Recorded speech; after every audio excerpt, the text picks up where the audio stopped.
Ada sebagai ulama berpendapat, Pak, makhluk yang pertama kali diciptakan, yang melaluinya semua makhluk itu tercipta, adalah ruhnya Nabi Muhammad Sallallahu Alaihi Wasallam. Mau nggak saya jelasin dalilnya? Perlu nggak? Satu, di Quran, dengerin. Kadang-kadang ulama itu kalau ngasih pendapat. Satu, di Quran itu ada ayat bunyi walahu aslama man fis samawati wal ardh. Kepada Allah lah tunduk semua yang di langit, semua yang di bumi. Apa itu bunyinya? Semua yang di langit, yang di bumi tunduk kepada Allah. Aslama artinya tunduk. Di Quran ada ayat menyebut Nabi sebagai awwalul muslimin. Mana ayatnya? Qul inna sholati wa nusuki wa mahyaya wa mamati lillahi rabbil alamin la syarika lahu wa bidzalika umirtu wa ana awwalul muslimin. Allah diperintahkan oleh Nabi diperintahkan oleh Allah Subhanahu wa taala berkata, katakan inna sholati wa nusuki wa mahyaya. Diuji mengatakan apa? Wa ana awwalul muslimin, akulah orang yang pertama kali pasrah itu. Di ayat lain mengatakan semua yang di langit, semua yang di bumi pasrah. Berarti kalau gitu Nabi baru pertama tuh. Kan semua makhluk pasrah kepada Allah. Nabi mengatakan awwalul muslimin, orang yang pertama kali pasrah. Berarti Nabi baru pertama dong kalau begitu. Ayat. Paham nggak? Santri, ada yang santri di sini paham nggak dengan metode istilah semacam itu? Kemudian ada ayat lain, kama bada'na awwala khalqin nu'iduh. Kama bada'na, sebagaimana kami memulai ciptaan yang pertama, kami akan mengembalikannya. Lihat, Allah berfirman dalam Al-Quran, sebagaimana kami memulai ciptaan yang pertama, awwala khalqin nu'iduhu, kami akan mengembalikannya. Artinya, gambaran pengembalian itu adalah gambar, nanti mesti di akhirat pengembalian itu pembangkitan. Gambaran pembangkitan adalah gambaran penciptaan pertama. Saya mau nanya sekarang, makhluk yang pertama kali dibangkitkan ketika kita nanti masuk ke alam akhirat, episode pertama itu kan makhluk siapa yang pertama kali dibangkitkan dalam kubur itu? Awwalu man tanshaqqu anhul ardu yaumal qiyamah. Yang pertama kali dibangkitkan dari kuburannya di hari kiamat itu siapa? Nabi Muhammad SAW. Beliau yang pertama kali dibangkitkan, sangat masuk akal oleh beliau yang pertama kali diciptakan. Berdasarkan ayat kama badana awwala khalqin nu'id. Banyak ayat-ayat hadis-hadis lain, para ulama itu bahkan ada satu risalah tesis. Saya dapat dari salah seorang teman saya di Malaysia, bisa dibaca, saya lupa judulnya itu panjang. Dia mengumpulkan hadis-hadis, kesimpulannya apa? Kesimpulan hadis-hadis, memang ada hadis Jabir, jadi persoalan sebagian ulama itu hadis dhaif katanya. Ya, tapi sandarannya cuma hadis itu aja. Ada hadis-hadis lain yang mungkin nggak kita akses, para ulama mengakses hadis-hadis itu. Kesimpulannya apa? Saya kasih kesimpulannya aja. Intinya memang ada dasarnya. Pandangan mengatakan bahwa ruh Nabi Muhammad itu adalah makhluk pertama, itu ada dasarnya, baik dari Al-Quran maupun hadis Nabi Sallallahu Alaihi Wasallam. Hanya saja itu bukan termasuk akidah pokok. Jadi kalau ada muslim nggak percaya itu nggak jadi masalah. Yang penting percaya Muhammad alaihissalam sebagai nabi, selesai. Itu asalnya, itu pokoknya. Kalau ibu ingkari itu bukan muslim. Jadi kalau percaya nggak Nabi Muhammad rohnya sebagai makhluk pertama, itu tidak termasuk pokok akidah. Nggak bisa dikafirkan orang kalau nggak percaya itu. Nggak jadi masalah. Itu perdebatan biasa di kalangan para ulama. Banyak persoalan dalam akidah, ada yang paling pokok dan usul, ada cabang. Ulama debat biasa, beda pendapat. Ini dalil, nanti dibantah lagi itu dalil biasa aja. Mahasiswa, ini makanannya mahasiswa kayak begini sebenarnya. Bukan makanan ibu-ibu ya. Ibu-ibu cukup tahu bahwa Nabi Muhammad adalah Nabi, Allah itu ada, sifat wajibnya ini, sifat mustahilnya ini, sifat wajib bagi Nabi ini, sifat mustahil bagi Nabi ini, sifat mungkin bagi Nabi ini, diyakini semuanya, lihat dalilnya secara umum, selesai. Wafat ketemu Munkar Nakir, man Rabbuk, gak usah ditanya lagi, saya udah belajar berkali-kali gitu kan kira-kira ya, sudah paham. Allah. Mataqul fi hadzal rajul, apa yang kau katakan tentang laki-laki ini? Nabi Muhammad maksudnya Nabiullah, Rasulullah. Kalau orang beriman dengan mantap, sekalipun nggak bisa bahasa Arab, ya, sekalipun nggak bisa bahasa Arab, Munkar Nakir. Tentu Munkar Nakir nggak nanya semua orang ya. Nabi Muhammad kan nggak mungkin ditanya. Masa Nabi Muhammad ditanya siapa nabi kamu? Yuk, aku nabinya, kan begitu nggak mungkin. Nggak mungkin Nabi Muhammad ditanya. Sama Munkar Nakir ditanya sama Nabi Yuk, ya aku nabinya, gimana ceritanya ditanya? Iya kan? Nggak mungkin. Bahkan ada sebuah riwayat mengisahkan ada salah satu amalan yang bisa menghindarkan kita dari pertanyaan mungkar nakir itu. Di antaranya apa? Mendawamkan surat Tabarak setiap malam. Dan susah itu. Susah nggak Bu? Susah. Kalau udah dawam istiqomah itu susah ya nggak? Susah. Ada lagi. Di antara keistimewaan orang yang wafat di hari Jumat. Ingat ya, hitungan hari dalam Islam itu dimulai setelah ba'da maghrib. Jadi kalau ada saudara kita yang wafat malam Jumat atau di hari Jumat, di antara keistimewaannya dia akan terbebas dari fitnah kubur. Jawaban yang menyeramkan dari mungkar nakir gitu loh, akan selamat. Mungkin boleh jadi nih orang semacam ini waktu hidupnya suka beramal saleh, punya kejernihan batin, punya amalan-amalan rahasia, orang nggak tahu tapi dia aja yang tahu dengan Tuhannya, bisa jadi. Nah, ada, ini bisa saya suka kalau ngasih ceramah itu memberikan harapan, bukan ancaman-ancaman neraka begini. Ibu neraka ada, tapi kita beragama itu pengen yang sejuk-sejuk aja ya enggak? Oh, ada salah satu penjelasan para ulama muslim di akhirat nanti Nabi Muhammad sallallahu alaihi wasallam itu akan memberikan syafaat yang berlapis-lapis. Ada 5 macam syafaat Nabi itu. Lihat, ada satu model syafaat Nabi yang diharapkan oleh semua orang rata-rata. Ada namanya syafaatul uzma. Syafaatul uzma itu ketika semua manusia berkumpul, sampai-sampai saking gentingnya masa itu di padang mahsyar itu, saking menakutkannya, dalam riwayat disebutkan orang itu berharap masuk neraka. Saking menakutkannya masa itu di padang mahsyar itu, sampai-sampai mereka itu berharap dimasukkan ke dalam neraka aja katanya daripada di situ. Nabi Muhammad datang meringankan buat semua manusia itu. Namanya syafaatul uzma sallallahu alaihi wasallam. Syafaat yang kedua, nanti kalau kita udah masuk padang mahsyar, ada namanya yaumul hisab, hari dihisab. Catatan kita itu orang beriman dapat dari sebelah kanan, orang kafir sebelah kiri. Umatnya Nabi Muhammad yang wafat dengan keimanan semuanya dari sebelah kanan. Tapi kalau ahli maksiat gimana? Ya, walaupun dia ahli maksiat, karena pada akhirnya kalaupun dia masuk neraka, pada akhirnya akan masuk surga. Makanya jangan sampai dilepas tuh keimanan itu. Dosa sebanyak apapun jangan sampai iman itu lepas. Itu tiket utama kita. Kalau tiket itu nggak ada, kita nggak bisa masuk. Nauzubillah min dzalik. Ada orang ketika dihisab, ini udah masuk hisab, ini masa genting kan? Karena menentukan nasib Anda, masuk neraka atau masuk surga. Sallallahu alaihi wasallam datang, ada orang-orang golongan tertentu dihentikan dari hisab. Kamu gak usah dihisab di golongan ini. Ya Allah ya Karim. Orang bagi rapot. Nih, ibu punya anak bagi rapot zaman dulu nih. Kalau sekarang nggak tahu deh sistemnya kayak gimana. Zaman dulu tuh kalau misalnya kita bagi rapot, kan kita deg-degan tahu nggak naik kelas ya kan? Bagi rapot. Itu bagi rapot, ini bagi amalan, catatan amal. Kalau Anda gagal masuk neraka, Allahu Akbar. Neraka itu dilukiskan oleh sebagian ulama, kalau apinya itu kita injak di kaki, kepala itu mendidih. Astagfirullahaladzim. Nauzubillah min dzalik. Itu Nabi Muhammad datang dalam kisah itu, sebagian golongan tentu mungkin punya amalan khusus ya, sholawat rajin, punya rasa kecintaan mendalam, dihindarkan dari hisab. Syafaat lainnya apa? Ada orang divonis masuk neraka. Divonis nih. Setelah ditimbang, kebaikannya 30% doang, keburukan 70%. Mau nggak mau masuk neraka? Nabi Muhammad datang dengan vonis itu, dibatalkan vonisnya. Ada lagi model syafaat, ada orang sudah masuk ke dalam neraka. Nah ini yang neraka itu udah kebayang kayak gimana. Tapi Nabi Muhammad datang meringankan orang itu, ditarik. Durasinya diperpendek, dikasih diskon gitu kira-kira kalau bahasa kita. Ada yang kayak gini? Ada lagi Pak, syafaat Nabi Muhammad sallallahu alaihi wasallam bagi ahli surga.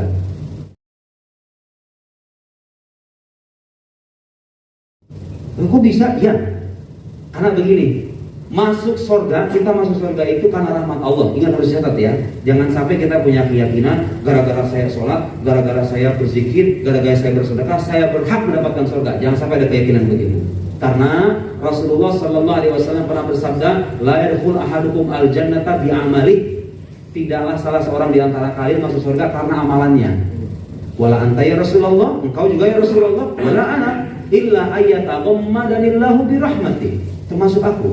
Kecuali Allah meliputi diri. Orang suka nanya tuh, kalau gitu ngapain kita beramal kalau masuk surga dengan amalan, ya enggak? Pak, amalan itu menentukan alamat Bapak di surga. Masuk surga karena rahmat Allah, betul. Tapi soal level Anda di mana, tergantung amalannya dong. Masa orang yang rajin tahajud sama makomnya dengan yang sholat duhanya dijamak dengan sholat subuh? Sholat subuhnya jam 8, masa disamain? Ngerasa itu kan, pada ngerasa tuh. Masa disamain? Ya enggak lah, Allah adil. Semua ada tempat lokasinya masing-masing. Nah, ada orang dikasih syafaat sama Nabi Shallallahu Alaihi Wasallam, diangkat derajatnya. Kamu ya, yang di sini masuk ke lantai 3, masuk ke lantai 4. Ini makam kamu di sini. Nabi Muhammad datang meningkatkan derajat orang itu. Kita tuh punya harapan banyak. Kalau kita ngadelin amalan, kagak ada yang benar amalan kita itu, benar nggak Bu? Misalnya ngerasa nih, saya ceramah begini aja sih, ngerasa saya ada baik cacatnya. Bapak ngerasa nggak kalau sholat itu kan nggak ada benernya sholat kita itu? Baru Allahu Akbar aja udah mikirin macam-macam, ya nggak? Ayo ngaku aja lah kita itu. Udah nggak ada harapan kita kalau ngadelin amalan itu. Sedekah, soal aku ikhlas karena Allah, bener karena Allah. Pengen dipermudah hidupnya, ya kan? Ngaku aja. Kita belajar lillahi ta'ala, ya lillahi ta'ala, berusaha bagus gitu kan. Tapi bener nggak? 100% lillahi ta'ala, bener nggak? Pengen dapat gelar, menjadi sarjana, bisa nanti mengikuti apa manusiawi. Allah juga tahu kita bukan malaikat, ya enggak? Jangan salah, jangan malah itu sebagai aib, itu manusiawi. Yang diminta dari kita itu belajar, terus menerus belajar. Saya juga termasuk begitu. Jangan Bapak bayangkan saya sebagai malaikat dengan ngomong begini ya. Saya manusia biasa, tapi saya selalu ada perasaan pengen terus belajar. Saya pengen menularkan rasa ini kepada kita semua supaya kita beragama secara baik. Ada peningkatan gitu loh. Udah usia 60, 50, masa gitu-gitu aja kan gitu kira-kira. Ada peningkatan. Jadi pada akhirnya Pak, kalau kita renungkan semua ibadah kita itu, kagak ada yang benar 100% itu. Ada aja cacatnya. Makanya diantara banyak cacatnya, betul Pak. Saya aja ngerasa kok. Saya aja ngerasa. Dan memang harusnya kita merasa begitu. Harusnya kita merasa begitu. Kalau itulah kehambaan kita. Hamba itu selalu merasa apa yang diberikan kepada Tuhan itu sedikit. Ya, itu hamba sejati begitu. Kalau Anda merasa mendapatkan atau memberikan sesuatu yang berlimpah kepada Tuhan, lalu menagih dari Tuhan, ya Allah mana surganya? Anda bukan hamba, Anda penguasa. Anda seorang hamba yang tidak sadar diri dengan kehambahan Anda. Manusia yang tidak tahu diri itu kayak begitu. Orang ibadah aja, coba Bapak renungan. Kita itu ibadah gara-gara apa coba? Gara-gara Allah kasih kemudahan kan? Kebayang nggak kalau misalnya Allah nggak kasih kemudahan, kita bisa ibadah apa kagak itu? Jadi yang menggerakkan kita ibadahnya Gusti Allah itu pada akhirnya. Ngapain kita merasa seolah kita berhak di hadapan Tuhan, kemudian kita merasa hati-hati Pak. Itu soal keyakinan kayak begitu. Ada Pak orang soleh tapi wafat nauzubillah suul khotimah, itu ada. Jangan salah, itu boleh bukan karena Allah nggak adil, boleh jadi di balik amalan ibadahnya ada akhlak yang kurang terpuji tertanam dalam batinnya, ininya berdosa terus. Fisiknya beribadah, ininya berdosa, bisa jadi. Suul khotim. Sebaliknya Pak, saya kadang menyaksikan orang-orang kayaknya orang biasa aja ya. Orang ibadahnya biasa-biasa banget, bukan kiai, bukan ustaz, bukan siapa-siapa. Pas wafat, ya Allah, didoakan oleh banyak orang, dikenang jasa-jasanya dan lain-lain. Mungkin dia punya amalan khusus, kejernihan batinnya, gak pernah merasa sebagai sesuatu yang berharga di hadapan Tuhannya, menganggap semuanya kecil amalan dia. Allah cinta kepada orang itu, dosa-dosanya diampuni, wafat husnul khotimah. Ada orang kayak begitu. Nih, agama itu poin dan pesan paling intinya adalah ini. Bukan berarti ini nggak penting, sholat nggak penting, ibadah jilbab nggak penting, semuanya penting. Tapi semua itu pada intinya supaya kita dekat dengan Allah dan Allah melihat kita pertama-tama melalui ini, iman kamu, iman kita, kemantapan iman kita, akhlak. Akan dari sini sebetulnya. Akhlak kan gak bisa ditiru-tiru, gak bisa dipura-purain. Ada orang memberi, kalau bisa berinya masih kepentingan, bukan akhlak itu namanya. Akhlak itu saji secara mantap dalam hati. Kalau orang dermawan, kalau ngasih itu gak mikir-mikir, itu orang dermawan namanya, akhlaknya dermawan. Kalau mikir masih mikir timbang-timbangan, ini berapa, bukan dermawan namanya. Akhlak itu adanya di sini. Jadi agama kita itu pusatnya ada di sini dan Tuhan melihat kita pusatnya itu di sini. Mahal nadharillah kata para ulama. Pusat pandangan ilahi itu adanya ke sini. Karena itu ketika kita sholat Pak, ketika kita puasa, kita ibadah, kalau bisa sisihkan kesempatan gimana caranya supaya apa yang kita lakukan itu bisa mengoreksi ini, bisa menenangkan ini, bisa mempertebal keimanan kita kepada Allah. Kalau sholat tujuannya gimana ya supaya aku merasakan makna dalam hidup, kedekatan aku dengan Tuhan itu. Kalau kita bersolawat, gimana caranya aku supaya rasa cinta kepada Nabi Sallallahu Alaihi Wasallam, bukan cuma lisan yang bersolawat. Begitu, dengan cara begitulah agama bisa bermakna dalam kehidupan kita. Sebaliknya, kalau kita nggak melibatkan ini, agama terasa kering, nggak punya makna. Kadang-kadang agama hanya menjadi identitas di KTP aja, karena kita nggak melibatkan perasaan dan kecintaan pada Allah Subhanahu Wa Taala dan Nabi Muhammad SAW sebagai panutan kita. Mau sampai jam berapa ini Pak? Sampai jam berapa ini? Mau saya lanjut? Lanjut. Nah, oke. Mumpung saya di sini ya, saya mau pulang semuanya besok. Oleh-oleh terakhir, dengerin. Ya tentu kalau nanti berkunjung lagi mudah-mudahan ada kesempatan. Dengarkan Pak, baik lanjutannya. Ini menarik nggak? Ini menarik. Kan pertanyaan itu dulu. Nah, dengerin. La yakun ta'akhur amadil atau ma'al ilha fid du'a mujiban liyaksik. Dengarkan, ini pemuda-pemuda, pemudi-pemudi rata-rata nih punya masalah kayak begini. Ibu-ibu juga sama aja. Jangan sampai terlambatnya pemberian Allah amadul atau ma'al ilhah fid doa. Di saat Anda sudah berkali-kali berdoa minta sama Allah, ya Allah berikan hamba rezeki yang berlimpah, hamba ini. Di saat Anda seolah-olah dua tanda petik mendesak dengan doa, jangan sampai terlambatnya pengabulan ilahi itu mujiban liyaksik, membuat Anda merasa putus asa. Sering gak orang kayak begitu? Banyak. Kok gak dikabulin doa saya? Bukan gak dikabulin Pak. Bukan cuma belum Pak. Nih yang kadang orang gak sadar. Tahu gak ketika Allah menunda, gak kunjung mengabulkan apa yang Anda mau, itu Allah sudah mengabulkan dengan cara menyingkirkan permintaan Anda. Karena Allah tahu itu buruk bagi diri Anda. Ada saya ngalami begitu. Saya minta sesuatu sama Gusti Allah, di kemudian saya tersadar, ya Allah ini buruk bagi diri saya. Saya minta berkali-kali. Allah tahu itu buruk bagi hambanya, lebih sayang kepada hambanya, melebihi orang tua kepada anaknya, melebihi, udah pasti itu. Allah sayang kepada kita, disingkirkan, nggak bisa. Yang doa ini itu kamu dia kabulkan untuk kamu. Itu berakibat buruk bagi diri kamu. Dan repot dunia ini. Kalau semua doa dikabulkan sesuai dengan ini, repotnya dunia ini ya kan? Satu perempuan ditaksir sama 4 laki-laki. Masing-masing berdoa, ya Allah jadikan ini sebagai istrimu. Bisa nggak itu coba? Allah ngabulin semuanya, bisa nggak? Ya repot dunia ini kalau dikabulkan sesuai dengan yang kita minta, ya nggak? Allah mengabulkan dengan banyak cara. Ini dengarkan lanjutannya. Fahuwa dhaminala kal ijabah. Dia menjamin akan mengabulkan doa kamu. Allah itu menjamin, ud'uni astajib lakum.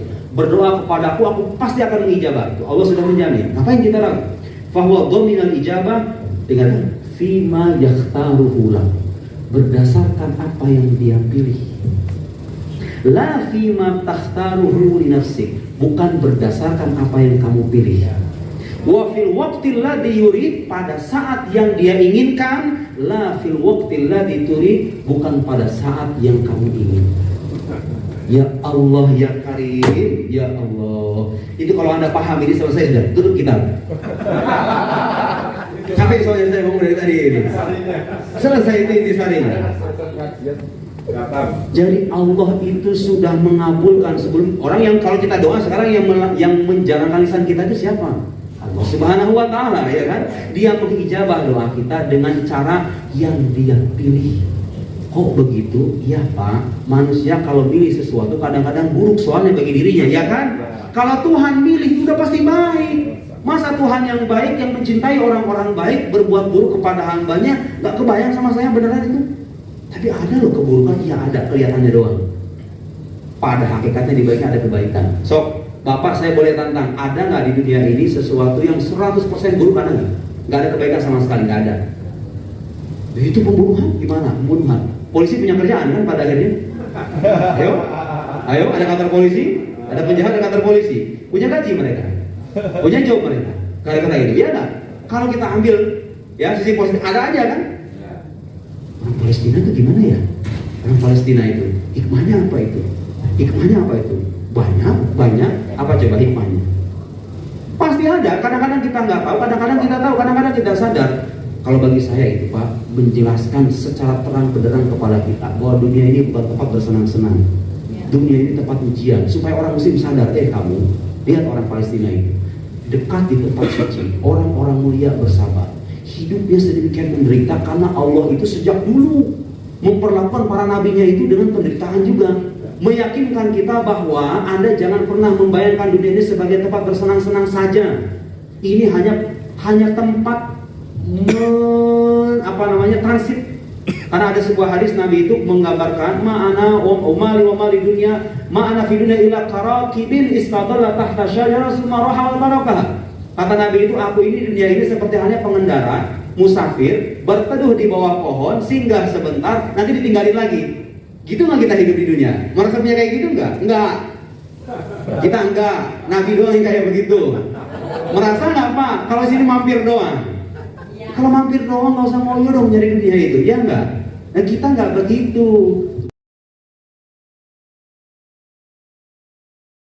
Tuh, lihat Allah perlihatkan ujian berat bagi saudara-saudara kita supaya kita sadar mempersiapkan bekal kita masing-masing. Mereka mau udah jelas nasibnya di alam akhirat. Kita tuh nggak ada Pak, sesuatu yang buruk 100% tuh nggak ada. Kadang-kadang saya pernah dengar kisah Pak, ada orang diuji sama Allah sakit keras, seorang dokter.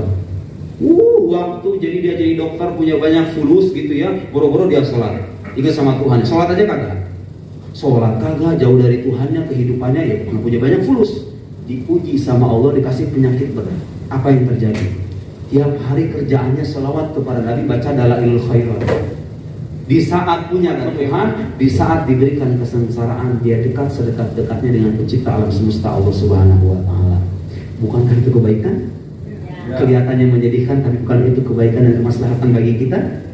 Begitulah seharusnya kita memandang dunia, tidak memandang dengan keburukan sepenuhnya, karena apa yang Allah tetapkan pasti di baliknya ada kebaikan yang barangkali tidak kita ketahui. Begitulah kehidupan, cara memandang kehidupan. Ini pelajaran begini Pak, saya pelajari dari guru saya. Keteladannya benar-benar saya lihat dari guru saya, bagaimana beliau bersikap, bertindak, bermuamalah, berbicara, betul-betul menggambarkan apa yang dipesankan oleh para ulama. Inti dari kebahagiaan itu kata beliau apa? Antakuna dunya fi yadik la fi qalbik. Dunia itu cukup ada dalam genggaman, dalam ATM, dalam bangunan. Cukup di situ aja. La fi qalbik, jangan sampai merasuki perasaan dan membudaki diri kamu, menjadikan kamu sebagai budak. Jangan sampai. Jadi orang kaya nggak apa-apa, tapi jangan sampai diperbudak dengan kekayaan. Karena kalau kita diperbudak, kita sengsara sendiri, rugi dengan diri sendiri. Kenapa kita mau diperbudak dengan sesuatu yang sudah pasti akan hilang? Harusnya kita menjadi sayyid, menjadi pemimpin, menjadi penguasa, menggenggam itu semua demi kemaslahatan agama, demi kemaslahatan diri kita supaya dekat dengan Allah Subhanahu wa Ta'ala. Itu guru saya orang kaya raya. Gajinya itu mungkin berapa puluh juta, seorang dokter bedah, kemudian punya rumah banyak. Ceramahnya selalu kayak begitu. Kata beliau apa? Tingkat keimanan tertinggi itu yastawi indal insan ad-dhahab wat turab. Kalau orang sudah sampai pada makom keimanan level tinggi itu, sama bagi dirinya itu ad-dhahab wat turab. Dhahab apa artinya Bu? Emas. Turab apa artinya? Turab, debu, tanah. Emas dengan tanah itu terasa sama dan setara. Ada orang kayak begitu. Aduh, saya aja susah. Pengen dibedain, tetap aja beda gitu lah. Ini emas, ini tanah gitu lah. Beda tetap. Susah saya juga beneran, serius. Jangan ibu, saya yang ceramah begini susah itu minta ampun. Ya duit 5 juta sama duit 100 ribu tentu aja beda kan? Ya beda lah. Bagus, ini kita nih. Saya dengan ibu tuh gak jauh beda 11-12 sebenarnya. Saya disuruh bicara aja ngomong kayak begini tuh. Saya belajar juga. Nah, saya suka iri sama orang kayak begitu tuh. Iri saya beneran, iri sama orang kayak gitu, bukan iri sama orang kaya raya tuh. Kenapa? Lebih kayak orang kaya begitu kan sebetulnya. Jadi orang bergelimang harta itu, dia udah nggak butuh sama begituan itu. Bapak kasih cek 1 triliun sekalipun akan dia tolak. Kenapa? Karena begitu sama aja dengan tanah. Coba dikasih tanah 1 truk, dengan dikasih duit, sama nggak ibu kira-kira? Duit 1 miliar gitu dengan tanah 1 truk, sama-sama duit 1 truk, tanah 1 truk, sama apa beda Bu? Aduh, nilainya aja beda kan? Para wali, para aulia, orang-orang yang sudah jernih keimanannya, tingkat keimanan luar biasa itu begitu. Makanya mereka itu, saya pernah mendengar kisah di Mesir, salah seorang guru saya bercerita, ada ulama besar, dicintai sama banyak orang. Tiba-tiba datang salah seorang pengikutnya menawarkan cek, silahkan Pak, tulis yang mulia silahkan tulis berapa aja untuk kepentingan dakwah Islam. Kalau orang kayak saya langsung diambil deh. Buat dakwah Islam kan sebagainya buat saya. Karena kira-kira begitu. Kalau beliau enggak, tahu nggak apa yang terjadi? Ditolak itu cek, ditolak pelan-pelan. Dengan jawaban apa katanya? Saya tidak mau memanfaatkan rasa cinta orang kepada saya untuk mengambil haknya. Gak mau memanfaatkan rasa cinta orang lain kepada dirinya untuk mengambil kekayaan dari orang itu. Gak mau.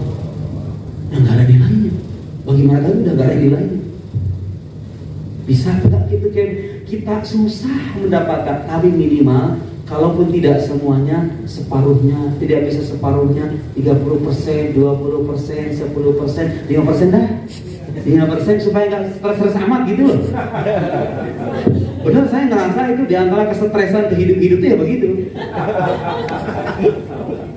Kalau kita bisa menurunkan volume syahwat kita itu, itulah kunci kebahagiaan yang sesungguhnya, itulah kekayaan sesungguhnya. Laisal ghina bi kathratil arad, kata Nabi, kekayaan itu bukan dengan banyaknya harta, walakinnal ghina ghinan nas. Kekayaan sebenarnya itu kekayaan hati. Makanya Nabi Muhammad udah ngasih keteladanan. Nabi itu kalau ngasih ngomong ada keteladanannya. Kalau saya ngomong kayak begini kagak ada keteladanannya. Nabi Muhammad ada apa? Ditawari Batha Makkah. Sumur-sumur di Mekah itu dijadikan emas ya. Dalam hadis ada begitu. Apa coba kata Nabi itu?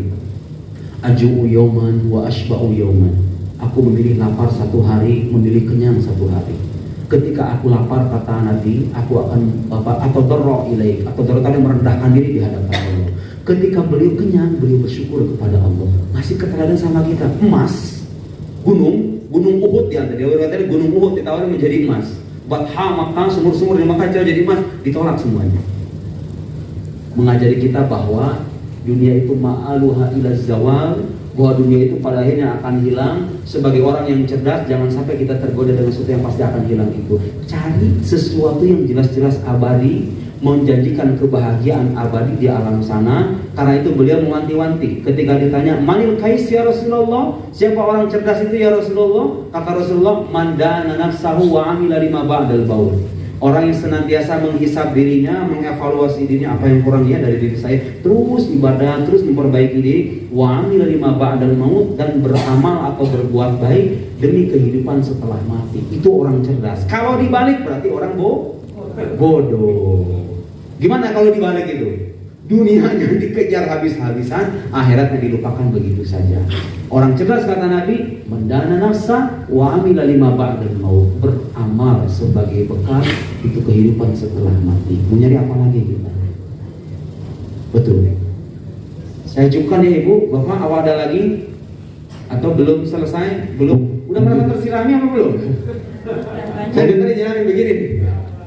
Mungkin satu pertanyaan lagi Ustaz. Monggo. Habis ini maghrib mana? Oh ya, monggo. Maghrib berapa Pak? Maghrib berapa Pak? Mau maaf. Hah? 5.40. Oh, setengah lebih ya. 5.40. Biasa ada jadwal lagi nanti malam. Ya, biar ada rehat sedikit ya. Monggo, satu lagi. Terima kasih atas waktunya. Yang terbaru yang nomor 13, yang dasar-dasar harus sunnah. Belum. Nanti ada di luar, baca itu selesai jawabannya.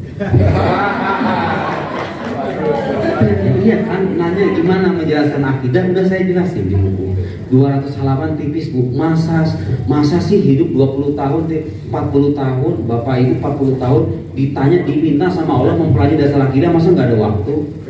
Harus loh Pak. Awal wajibin, lihat nih kata para pengatas saya nih, awal wajibin, kewajiban pertama alal insan, bagi manusia, ma'rifatul ilah bistiqan, mengenal Allah dengan penuh keyakinan. Gimana bisa yakin kalau nggak belajar? Wajib hukumnya itu wajzim bi anna awalan mimma yajib ma'rifatun wa fi khulfun muntasib. Banyak sekali ungkapan ulama itu yang mengatakan dan menegaskan bahwa kewajiban pertama bagi Anda sebagai seorang muslim itu adalah mempelajari dasar akidah, fondasi akidah.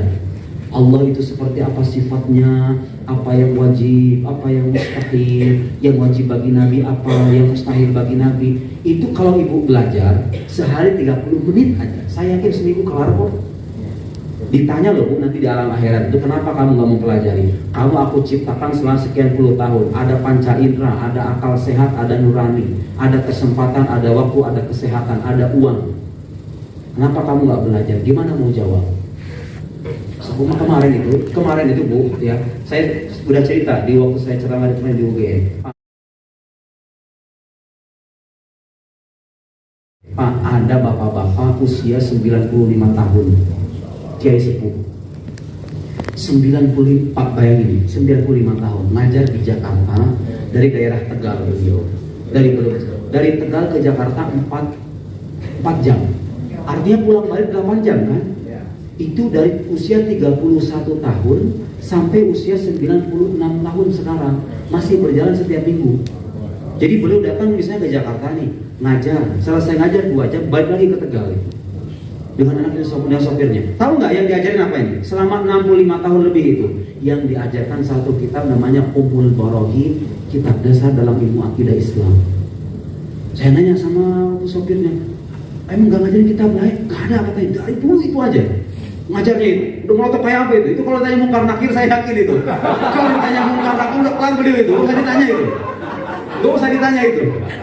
Ya 65 tahun ngajar Ummul Barahin kitab akidah itu. Ya Allah ya Karim, saya kalau cuma nulis secara Ummul Barahin gak ada apa-apanya kayaknya itu. Ya Allah, 65 tahun setiap saya nanya waktu di Tegalnya beliau ngajar agama juga nggak? Iya ngajar, punya santri beberapa doang, tapi ngajar kitab apa? Ummul Barahin juga katanya. Artinya 70 tahunan, mungkin lebih dari 70 tahun ngajar satu kitab doang. Kenapa itu katanya beliau sampai seserius itu ngajar akidah itu? Karena itu latihan kita sebelum ketemu malaikat. Ya kita kalau mati ditanyakan begitu. Bapak mau jawab apa nanti kalau nggak belajar? Hayo. Itu gagal di situ Pak, gagal setelahnya juga udah. Ya iya kan? Coba ditanya man rabbuk, kufron misalnya. Siapa Tuhan kamu? Kufron, salah itu jawabannya.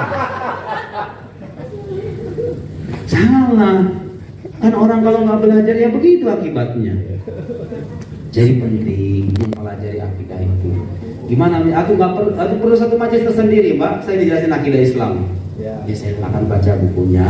Tapi yang jelas paling enggak Pak, ajari anak kita itu penjelasan sederhana aja bahwa Allah itu ada. Saya pernah itu ibu-ibu curhat sama saya, gara-gara disalah ngasih jawaban. Anaknya nanya, Mama Allah itu adanya di mana? Mungkin anak ibu pernah nanya kayak gitu nggak? Mama itu Allah itu ada di mana? Ibunya salah jawab. Allah itu ada di ketinggian sana, nak, ada di langit. Ya sudah, aku pengen jadi Allah saja kalau begitu. Pengen naik ke langit jadi Tuhan akhirnya. Kan anak kecil mah imajinasinya ke sono. Pengen jadi Superman, bisa terbang, jadi Allah saja aku katanya. Ya, salah. Orang tua berkewajiban ngasih pendidikan anak yang baik dalam masalah akidah. Kalau nanya Allah itu ada apa enggak, Ma? Nah, lihat itu makanan yang kamu makan. Mungkin nggak kalau nggak ada yang masak? Ada nggak makanan tiba-tiba sekonyong-konyong gitu nggak ada yang buat? Lihat itu kemana? Ada yang masak nggak? Ada. Kamu melihat yang bikin masakan itu nggak? Anggap orang lain misalnya yang masak makanan itu. Kamu pernah lihat nggak yang bikin masakan itu? Nggak pernah. Allah itu ada tapi nggak kita lihat kayak gitu. Ya karena sebab akibat kan kalau penjelasan para ulama kenapa Allah itu ada? Ya, karena alam ini ada dari ketiadaan. Kalau ada sesuatu tadinya nggak ada Pak, kemudian ada kan nggak mungkin nggak ada dirinya sendiri. Pasti ada sebabnya kan? Nah kita meyakini Allah penyebab utama di balik keterlairan alam semesta ini. Dijelasin ke anak kecil caranya begitu. Dengan metode yang sederhana yang lekat dengan kehidupan mereka. Bisa langsung klik mereka itu. Oh iya ya. Seolah ada di mana Mak kalau begitu? Kalau beda nak dengan kita. Karena pencipta dengan yang dicipta itu udah pasti beda. Lihat nih, ibu sekarang bikin ini, bikin sama nggak antara ciptaan ibu dengan ibu? Tidak kan? Ibu sekarang menggambar nih, sama beda? Antara wajah ibu dengan wajah yang ibu gambar, beda kan? Pencipta itu harus beda dengan pencipta. Kalau Allah, kalau makhluk itu punya tempat, bisa duduk, Allah nggak begitu karena dia pencipta kita, nah, kan? Penjelasan begitu kan lebih ringan, ya kan? Kapan nak Allah adanya? Sama nak. Allah beda dengan kita. Kalau ibu ada kapannya? Tanggal 21 Desember tahun sekian. Ya karena kita ada awalnya, karena kita ada penyebabnya gitu loh. Allah nggak ada penyebabnya, dia penyebab utama. Nggak bisa ditanya kapan adanya, karena nggak berwaktu. Beda sama kita. Mungkin dia mencerna sedikit ketika dewasa tertanam itu akidah, gampang nanti ngejelasinnya ketika dewasa. Kasih benih-benih. Nabi Muhammad Nabi bukan? Nabi Muhammad katanya Nabi bu. Kok bisa disebut Nabi? Ayo, mau jawab apa? Kalau tanya sama anaknya. Kok bisa Nabi Muhammad disebut sebagai Nabi? Nah, Nabi Muhammad itu orang jujur. Selama hidupnya dikenal sebagai orang jujur. Masa orang jujur kita bohongin? Nah, kan kira-kira begitu. Beliau ngaku sebagai utusan Allah. Orang jujur, masa kita anggap bohong? Nggak pernah bohong sama sekali. Kalau sekarang ibu pernah bohong sama kamu, kira-kira kamu ragu nggak sama ibu nanti? Kalau ibu ngabarin sesuatu, mungkin dia mencerna sedikit. Iya.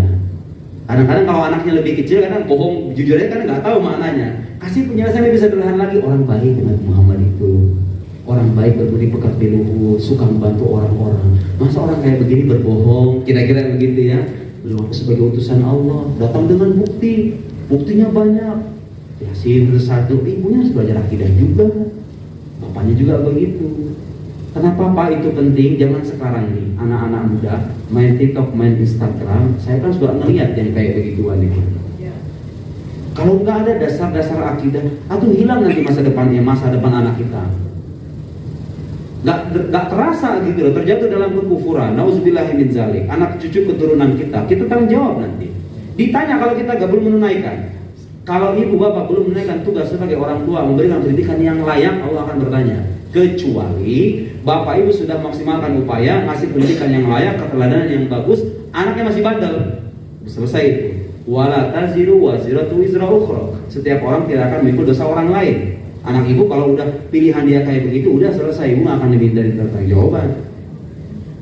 Tapi kalau sudah memberi, sudah memenuhi hak mereka, ingat, anak kita itu bukan hewan, bukan binatang yang dikasih makan minum doang.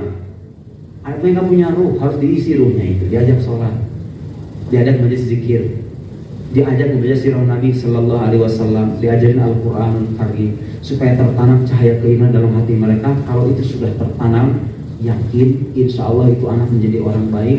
Kalau dia menjadi orang baik, apalagi bermanfaat, itu menjadi investasi kita Pak. Sebelum masuk ke alam akhirat, kita sudah terkubur di bawah tanah, anak kita berjalan di atas tanah dengan memberikan kemanfaatan bagi orang-orang yang masih hidup di atas tanah. Sekian, mudah-mudahan bermanfaat. Semoga apa yang kita sampaikan bisa mempertebal keimanan kita. Nasihat untuk diri saya, nasihat untuk semuanya. Mari kita sama-sama tutup dengan berdoa kepada Allah Subhanahu wa taala dengan membaca istighfar. Astaghfirullahaladzim. La hadratin Nabi Mustafa Rasulullah sallallahu alaihi wasallam. Wa jami ikhwani nabiyyi wa mursalin wa malaikatil muqarrabin wa syuhada was-salihin min lahum jami'an al-Fatihah. A'udzu billahi minasy syaithanir rajim. Bismillahirrahmanirrahim. Alhamdulillahirabbil alamin. Ar-Rahmanir Rahim. Maliki yaumiddin. Iyyaka na'budu wa iyyaka nasta'in. Ihdinas siratal mustaqim. Siratal ladzina an'amta 'alaihim ghairil maghdubi 'alaihim waladdallin. Amin. A'udzu billahi minasy syaithanir rajim. Bismillahirrahmanir rahim. Alhamdulillahirabbil alamin. Hamdan yuwafi ni'amahu wa yukafi'u mazidah. Ya Rabbana lakal hamdu wa syukru kama yanbaghi li jalali wajhikal karim wa 'azimi sultanik. Allahumma shalli 'ala sayyidina Muhammad wa 'ala ali sayyidina Muhammad. Allahumma inna nas'aluka hubbaka wa hubba man yuhibbuk wa hubba kulli 'amalin muqarribuna ila hubbik. Allahumma inna nas'aluka ridhaka wal jannah wa na'udzu bika min sakhatika wan nar. Allahumma la tad'a lana fi maqamina hadha dhanban illa ghafartahu wa la hamman illa farajtahu wa la hajatan hiya laka ridan illa qadaytaha wa yassartaha ya arhamar rahimin. Rabbana zalamna anfusana wa illam taghfir lana wa tarhamna lanakunanna minal khasirin. Rabbana atina fid dunya hasanah wa fil akhirati hasanah wa qina adzaban nar. Subhana rabbika rabbil izzati amma yasifun. Salamun alal mursalin walhamdulillahi rabbil alamin. Al-Fatihah. A'udzu billahi minasy syaithanir rajim. Bismillahirrahmanirrahim. Alhamdulillahi rabbil alamin. Arrahmanir rahim. Maliki yaumiddin. Iyyaka na'budu wa iyyaka nasta'in. Ihdinas siratal mustaqim. Siratal ladzina an'amta 'alaihim ghairil maghdubi 'alaihim waladdallin. Amin. Mari kita tutup dengan kafaratul majlis. Subhanakallahumma wa bihamdik asyhadu an la ilaha illa anta nastaghfiruka wa natubu ilaik. Shallallahu ala sayyidina Muhammad wa ala alihi wasallam. Wassalamu alaikum warahmatullahi wabarakatuh.